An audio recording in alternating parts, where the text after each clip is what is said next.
La photo de famille se fait à 16.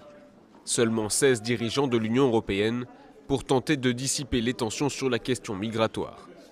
Aucune mesure concrète annoncée, mais la réunion a été utile pour la France, notamment pour tenter d'apaiser un dialogue tendu avec l'Italie depuis l'affaire du navire humanitaire Aquarius début juin.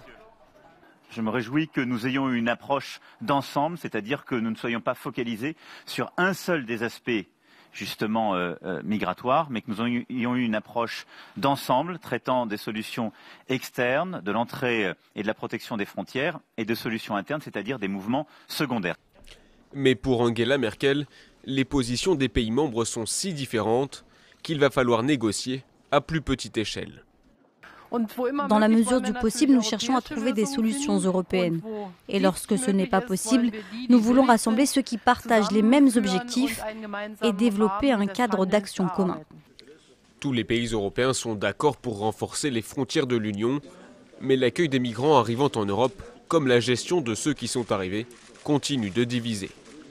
Quelques pistes encore floues, comme créer des centres d'orientation des migrants, y compris hors de l'UE, et imposer des sanctions financières contre les pays qui refusent la répartition des migrants par exemple, devraient faire l'objet d'intenses négociations d'ici le prochain sommet de l'UE, le 28 juin à Bruxelles.